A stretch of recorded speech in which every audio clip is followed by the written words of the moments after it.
نبوت کے 13ویں سال حج کے مہینے میں بیت عقبہ ثانیہ کے کچھ عرصے بعد رسول اللہ صلی اللہ علیہ وآلہ وسلم نے اپنے جانثار صحابہ اکرام رضوان اللہ اجمعین کو مکہ سے نئی منزل یعنی مدینہ کی جانب ہجرت کا حکم دیا، اور تب تقریباً 2 ماہ کے اندر تمام صحابہ اکرام ہجرت کر گئے اور مکہ میں صرف اکا دکا مجبور و محبوس افراد ہی باقی رہ گئے۔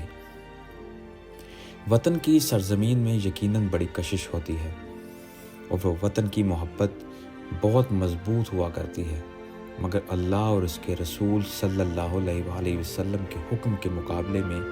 ہر کشش اور ہر تعلق اور ہر محبت پیچھے رہ جاتی ہے۔ رسول اللہ صلی اللہ علیہ وآلہ وسلم کے جانثار صحابہ اکرام کا یہی عقیدہ و ایمان تھا، اسی کے مطابق ان کا عمل بھی تھا اور یہی ان کا کردار بھی تھا۔ چنانچہ رسول اللہ صلی اللہ علیہ وآلہ وسلم کی طرف سے ہجرت کے اس حکم کی تعمیل میں وہ اپنا وطن، اپنا شہر، اپنی سرزمین، اپنا مال و اسباب، اپنا کاروبار، اپنا گھر بار، اپنی جائیدادیں سبھی کچھ چھوڑ کر خالی ہاتھ روانہ ہو گئے، اور یہی اس مقصد کے لیے انہوں نے ایسی تکلیفیں اور صعوبتیں خندہ پیشانی سے برداشت کیں کہ جن کے تصور سے ہی رونگٹے کھڑے ہو جاتے ہیں۔ ہجرت کا حکم آنے کے بعد دیکھتے ہی دیکھتے کیفیت یہ ہوئی کہ مکہ مسلمانوں سے خالی ہو گیا، صرف چند مجبور و محبوس قسم کے افراد ہی رہ گئے۔ اس کے علاوہ خود رسول اللہ صلی اللہ علیہ وآلہ وسلم نیز حضرت ابوبکر صدیق رضی اللہ عنہ اور حضرت علی ابن طالب رضی اللہ عنہ ابھی تک مکہ میں تھے، کیونکہ ان دونوں حضرات کو خود رسول اللہ صلی اللہ علیہ وآلہ وسلم نے روانگی سے روک رکھا تھا۔ اس دوران حضرت ابوبکر صدیق رضی اللہ عنہ نے متعدد بار رسول اللہ صلی اللہ علیہ وآلہ وسلم سے ہجرت کی اجازت مانگی تھی، لیکن ہر بار آپ کی طرف سے جواب یہ ملا تھا کہ ابوبکر جلدی نہ کرو، شاید اللہ تمہارے لیے کسی اچھے ہم سفر کا انتظام کر دے۔ اور تب حضرت ابوبکر صدیق رضی اللہ عنہ کے دل میں ایک تمنا کروٹ لیتی اور ایک آرزو جاگ اٹھتی، اور وہ اس سوچ میں پڑ جاتے کہ کاش میرا وہ اچھا ہم سفر خود رسول اللہ صلی اللہ علیہ وآلہ وسلم ہی ہوں۔ انہی دنوں ایک روز مشرکین مکہ نے اپنا ایک ہنگامی اجلاس طلب کیا، جس میں تمام رسوائے قریش سر جوڑ کر بیٹھے، اس بارے میں غور و فکر اور تبادلہ خیال کرتے رہے کہ رسول اللہ صلی اللہ علیہ وآلہ وسلم کے ساتھ آخر اب کیا سلوک کیا جائے، اس نئے دین کی نشر و اشاعت کی روک تھام کے لیے کیا فیصلہ کن اقدامات کیے جائیں۔ ان میں سے کسی نے مشورہ دیا کہ رسول اللہ صلی اللہ علیہ وآلہ وسلم کو ہمیشہ کے لیے قید تنہائی میں ڈال دیا جائے، کسی نے کہا کہ ملک بدر کر دیا جائے۔ آخر تمام تر بحث و مباحثہ کے بعد وہ اس رائے پر متفق ہوئے کہ نعوذ باللہ آپ صلی اللہ علیہ وآلہ وسلم کو قتل کر دیا جائے، جیسا کہ ارشاد بانی میں اسی طرف اشارہ ہے۔ اور وہ وقت یاد کیجئے جب کافر لوگ آپ کے بارے میں تدبیریں سوچ رہے تھے کہ آپ کو قید کر دیں یا آپ کو قتل کر ڈالیں یا آپ کو ملک بدر کر دیں، اور وہ تو اپنی تدبیریں کر رہے تھے اور اللہ اپنی تدبیر کر رہا تھا، اور اللہ تو بہترین تدبیر کرنے والا ہے۔ ان رسوائے قریش نے آپ صلی اللہ علیہ وآلہ وسلم کے قتل کی مذموم اور ناپاک سازش کو عملی جامہ پہنانے کے لیے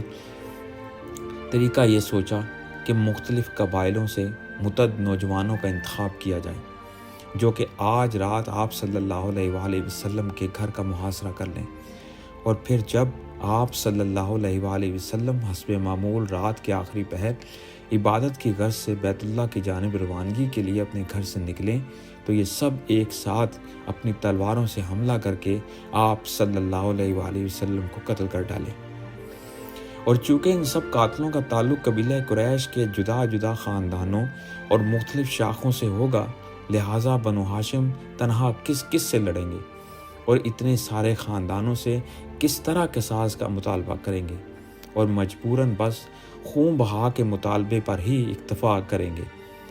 چنانچہ صورتحال کے تمام پہلوؤں کا بغور جائزہ لینے کے بعد یہ ناپاک منصوبہ تیار کر لیا گیا،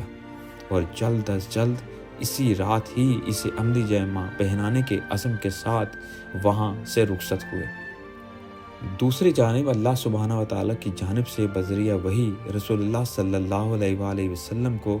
رسوائے قریش کے اس مذموم منصوبے کے بارے میں آگاہ کر دیا گیا، اور اسی رات مکہ سے ہجرت کر جانے کا حکم خداوندی لیے ہوئے جبرائیل امین نازل ہوئے۔ اس حکم کی تعمیل میں رسول اللہ صلی اللہ علیہ وآلہ وسلم اس دن خلاف معمول تپتی دوپہر میں حضرت ابوبکر صدیق رضی اللہ عنہ کے گھر میں پہنچے اور ہجرت کے اس حکم کے بارے میں انہیں مطلع فرمایا۔ اس پر ابوبکر نے عرض کیا، اے اللہ کے رسول، اس سفر میں کیا میں آپ کے ہمراہ چلوں؟ آپ صلی اللہ علیہ وآلہ وسلم نے جواب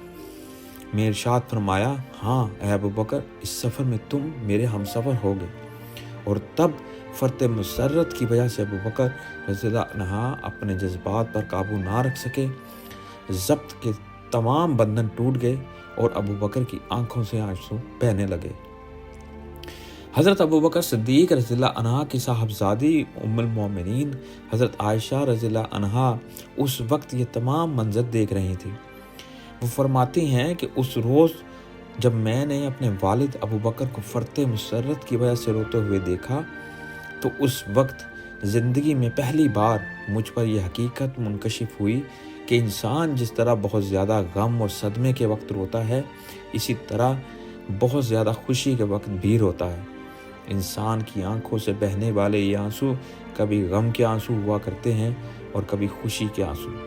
اور پھر آپ صلی اللہ علیہ وآلہ وسلم اپنے رفیق سفر کو چند ضروری ہدایات دینے کے بعد اپنے گھر واپس تشریف لے آئے،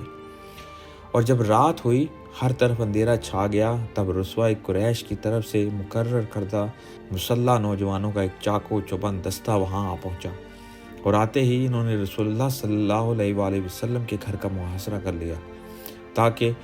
آپ صلی اللہ علیہ وآلہ وسلم حسب معمول جب رات کے آخری پہر عبادت کی غرض سے بیت اللہ کی جانب روانگی کے لیے گھر سے نکلیں گے،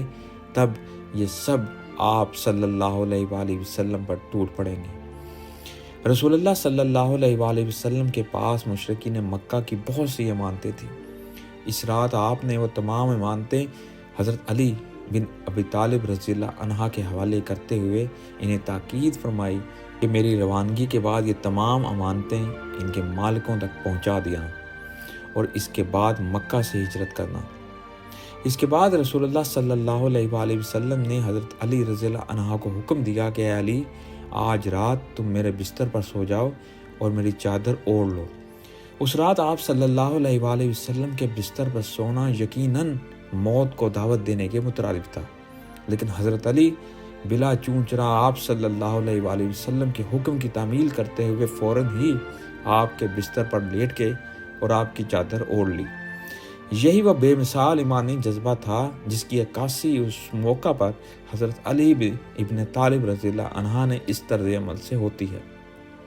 حالانکہ اس وقت وہ بالکل نوعمر تھے۔ یقیناً اس سے حضرت علی رضی اللہ عنہ کی بڑی فضیلت اور منقبت ثابت ہوتی ہے۔